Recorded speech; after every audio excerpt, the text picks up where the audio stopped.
उन्होंने एक सूची दिखाई थी। सूची दिखा करके कहा कि 46 में 56 हो गए हैं भर्ती। देखो ये 46 में 56। तभी से हमने मुख्यमंत्री जी का नाम 46 में 56 रख दिया।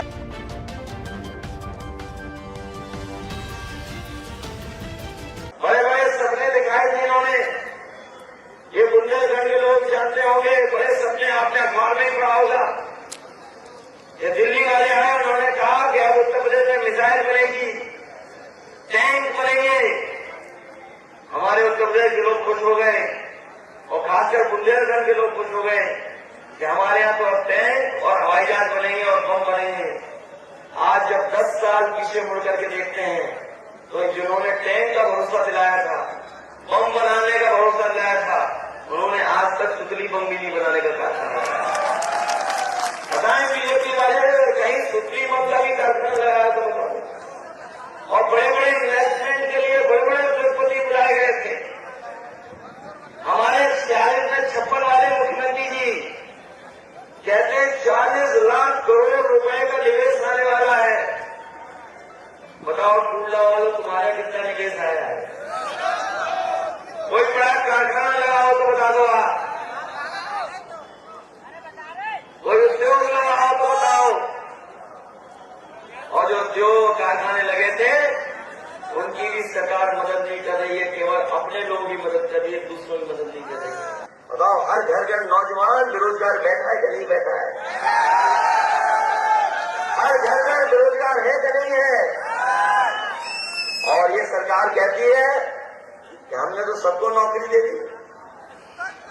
बताओ नौकरी मिल गई कि नहीं मिल गई? ये सरकार कहती है हमने सबको नौकरी दे दी। वो कहते हैं कि हमने करोड़ों नौकरी दे दी है। करोड़ों नौकरियों का हिसाब किताब। इसलिए समाजवादी लोग नारा दे रहे हैं कि जब घर घर बेरोजगार बैठे हैं तो ये रोजगार मांग रहे हैं। घर घर बेरोजगार मांग रहा है रोजगार। ये समाजवादी लोगों ने इस नारे को देने का काम किया है, क्योंकि अगर हमारा आबादी में सबसे ज्यादा नौजवान बेरोजगार बैठ जाएगा तो आने वाले समय में हमारे समाज का, प्रदेश का और देश का भविष्य क्या होगा? ये चिंता का विषय है। और इससे भी ज्यादा चिंता का विषय ये है कि ये लगातार चीजों को प्राइवेट हाथों में बेचते चले जा रहे हैं। बताओ आउटसोर्स में कहां से हमें आपको अधिकार मिलेगा? प्राइवेट कंपनियों में कहां हमें आपको अधिकार मिलेगा? ये जितनी भी सरकारी संस्थाएं थी वो सब खत्म कर दी, उनको बेच दिया। और अगर सरकारी संस्थाएं बिक जाएंगी तो बताओ हमारे आने वाली पीढ़ी के नौजवानों को कहां सरकारी नौकरी मिलेगी? ये लोग जो सपना दिखा रहे हैं कि हमारी इतनी बड़ी अर्थव्यवस्था हो जाएगी, $1 ट्रिलियन इकोनॉमी हो जाएगी, ये अंग्रेजी में इसलिए बोलते हैं कि हमारे पाल बगैर धनगर समाज के लोग समझ ही न पाए।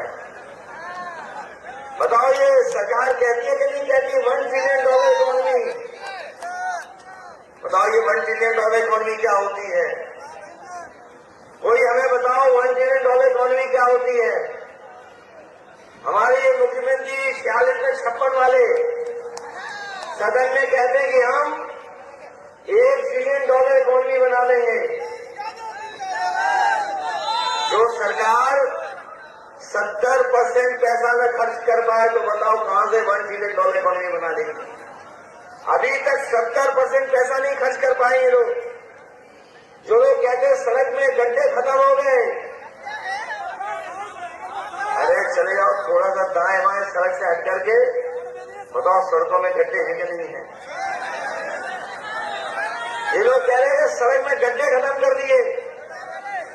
और अभी तक उत्तर प्रदेश की सरकार 40,000 करोड़ रुपए जब से बनी है बीजेपी की सरकार, लगभग 40,000 करोड़ रुपए खर्च कर चुके हैं केवल गड्ढा मुक्ति में। बताओ गड्ढा, ये 40,000 करोड़ कहां चले गए? किसी की जेब में चले गए कि गड्ढा भरने में चले गए? हमने तो विधानसभा में भी सुना, प्रदेश के मुख्यमंत्री एक दिन कहने लगे जो कुछ पहले मिलता था वो केवल यादव ले जाते थे। और उन्होंने एक सूची दिखाई थी, सूची दिखा करके कहा कि 46 में 56 हो गई है भर्ती। देखो ये 46 में 56। तभी से हमने मुख्यमंत्री जी का नाम 46 में 56 रख दिया। बताओ ये झूठा प्रचार होता है कि नहीं होता है? इसलिए हम आपसे अपील करना चाहते हैं, हम आपको भरोसा भी दिलाना चाहते हैं, ये सबका साथ, सबका विकास, सबका विश्वास से हमारे समाज को सम्मान नहीं मिलेगा। अगर हम और आप लोग चाहते हैं कि सबका साथ हो, सबका विकास हो, तो जाति जनगणना के लिए हम लोगों को लड़ना पड़ेगा और जाति जनगणना के साथ साथ हमें अवैध अधिकारों को भी मांगना पड़ेगा, तब जाकर के सामाजिक न्याय की लड़ाई पूरी होगी।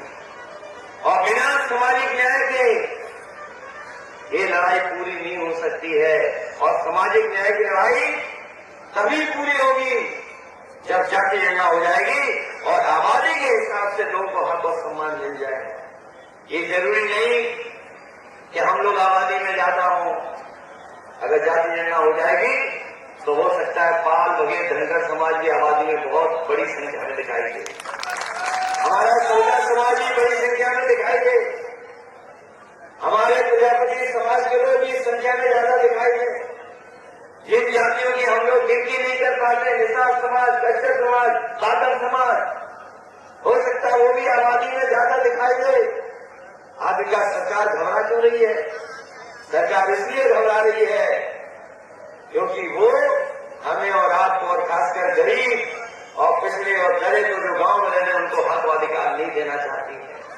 जो लोग कहते हैं सबका साथ, सबका विकास हो, ये बताओ सबका साथ में गैर बराबरी कहां खत्म हो जा रही है? क्या सबके साथ में गैर बराबरी खत्म हो रही है? सबके साथ में गैर बराबरी नहीं खत्म होती है। गैर बराबरी अगर खत्म होती है तो सामाजिक न्याय से गैर बराबरी खत्म होगी और सामाजिक न्याय का आधार बनेगा हमारी जाति जनगणना। इसलिए साथियों, लड़ाई तो बड़ी है और जिनसे लड़ना है वो बहुत होशियार है। वो कभी भी अपने स्वार्थ को लेकर के कुछ भी नई चीज कर सकते हैं। जाति जनगणना नहीं हुई उसके कारण और कुछ थे, लेकिन इधर हम अपने पाल, बघेल, धनगर समाज के लोगों को कहना चाहते हैं, सारी फिक्र की लड़ाई तो हम लोग लड़ेंगे आपके साथ। लेकिन इधर देश में, पूरे देश में जहां जहां मैं गया हूं, जहां जहां के नेताओं के आपने भाषण सुने होंगे, धीरे धीरे पूरे देश के लोग आज जाति जनगणना के पक्ष में आ रहे हैं। और जाति जनगणना के पक्ष में इसलिए आ रहे हैं क्योंकि जो मूल भावना थी मंडल कमीशन की, जो मूल भावना थी संविधान की, उस मूल भावना से खिलवाड़ करने का काम बीजेपी के लोगों ने किया है। इसलिए अब आने वाले समय में हम आपसे भी सहयोग और मदद चाहेंगे कि जिस तरीके से हर वर्ग के लोग आज जाति जनगणना की बात कर रहे हैं, हमें उम्मीद है कि पाल, बघेल, धनगर समाज भी जाति जनगणना के पक्ष में आकर के अपनी जाति को गिरा करके अपनी जाति के आधार पर कितना आरक्षण किसको मिले उस लड़ाई में हम लोग का सहयोग करेंगे।